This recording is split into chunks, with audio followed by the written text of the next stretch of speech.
যদি কোনো বান্দা বান্দি আকাশের দিকে হাতটা তুলিয়া এই দোয়াটা 11 বার পরে, আল্লাহ সুবহানাহু ওয়া তাআলা তার সব দোয়া কবুল আর মঞ্জুর করে নেবেন।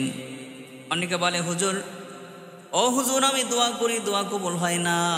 হুজুর আপনি একটু দোয়া করে দেন, দোয়া কবুল হয় না। অনেক জ্বালা যন্ত্রণার ভিতরে আছি, অনেক সমস্যার সম্মুখীন হচ্ছি হুজুর, অনেক সমস্যা আক্রান্ত অবস্থায় আছি, একটু দোয়া করেন। আমি বলি, ভাই আপনার জন্য এই দোয়াটা, আপনার জন্য এই দোয়াটা আকাশের দিকে হাত তুলে আল্লাহর দিকে তাকায়া, আকাশের দিকে তাকায়া দোয়াটা পড়বেন।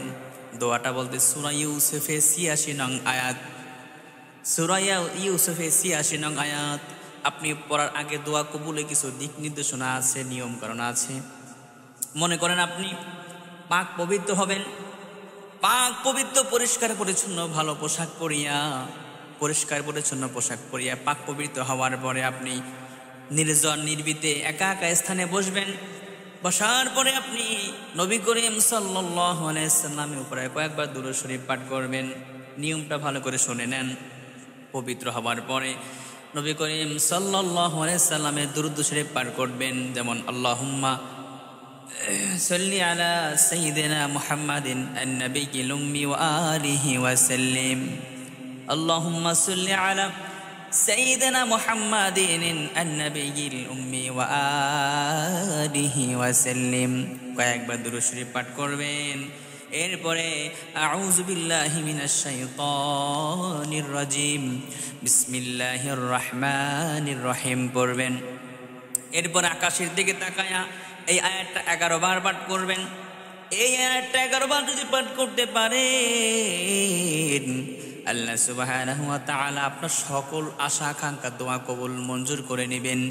দোয়াটা হচ্ছে, ইন্নামা আশকু ওয়া বাসি ওয়া হুজনি ইলাল্লাহ, ইন্নামা আশকু বাসি ওয়া হুজনি ইলাল্লাহ।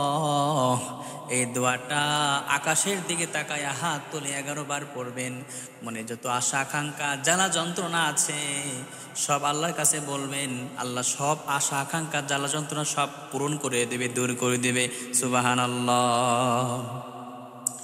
ও বোন, ও মা বোন, আমি আপনাদেরকে বলি, অনেকে বলে হুজুর দোয়া করেন, অনেকে ভাই ব্রাদার আমাদের করে ফোন দেয়, হুজুর দোয়া করেন। আমি বলি আপনাকে এই যে আমল করেন, সূরা ইউসুফের ৮৬ নং আয়াত আমল করেন। যে নিয়ম কারণ বললাম এগুলো মানা মেনে আমল করেন, দেখবেন হয়ে যাবে।